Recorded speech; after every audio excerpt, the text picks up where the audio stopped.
With comparison operators covered, let's have a look at logical operators, and not nor and or. Now I will say it right away, the operator you'll probably use most often here is $or, and I'll explain why too. So let's dive into our database, or into our data set here again, into our collection, and let's work with these operators.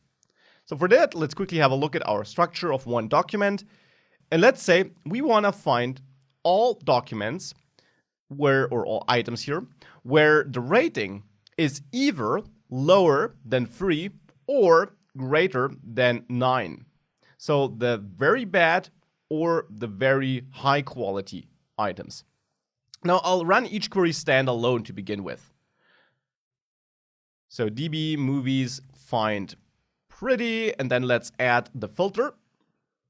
Now I'm looking for rating.average. And then here, let's first of all check if there are any items with a rating lower than 3. And there are not, so let's modify this slightly. 4, nope.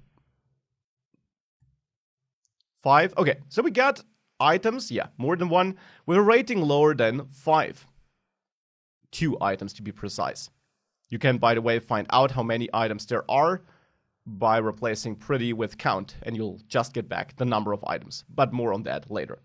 So we have 2 items. Now let's check how many items, or if we got any items with a value, a rating greater than 9. We got some items. Let me quickly check the amount. 7. So let's maybe narrow this down even more. 9.5, too much. 9.4. 9.3, okay, 2 items. So now let's combine these two. Lower than, there we had 5, and greater than 9.3. Now for that we can use the OR operator. So I can write a new query here, pretty print the results. And in there, you now don't start with the field you're looking for, so not rating average, and then equal to something, but instead you start directly with $or, telling MongoDB that you'll have multiple conditions. You then add an array, and that array will hold all the conditions that MongoDB will check. Now, OR means that it will return results that match any of these conditions. OR means an alternative. So we then specify our filters, which we previously specified directly inside find, like rating.average being lower, $lower than 5. Okay, so this is the expression we previously would add directly inside find, but now it's just one of 2 expressions or 2 checks we want to perform, and therefore it goes into this OR array.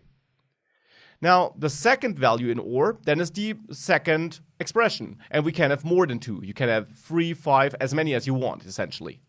So here, rating.average, that is my other check, if it's greater than 9.3.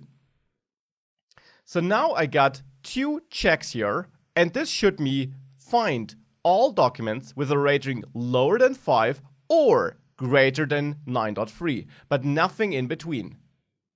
If I now hit enter, I do find some results. Here we have a very good rating. The next result has a very poor rating, below 5. Then if I scroll up, I got a very good rating again. And there should be one last document, and there is, with a very poor rating. And that's it. These are all the documents that were returned, which makes sense because if you remember, when I ran these queries standalone, we had 2 and 2. Now we have 4. So that is the OR operator. Now, the NOR operator is pretty self-explanatory. If I add NOR here, it simply means return me all documents where neither of the 2 conditions is met. So in our case, it should give us all documents with a rating that is not lower than 5, so basically higher than 5, but also give me all documents with a rating that is not higher than 9.3. If I execute this, I got quite a lot of documents. And now let's do a quick check to see if that yields us the difference to the last query. For this, first of all, let's find all documents. So we have 240 in the collection. Then let's run our query with OR, so what we previously had, and let's count the results there. Here we got 4. So the NOR query should now essentially give us, if we replace pretty with count, 236. And that is the case. And this kind of shows what NOR does. It's the inverse of this check here. And that gives you a lot of utility, of course, for narrowing down your set to the data you require.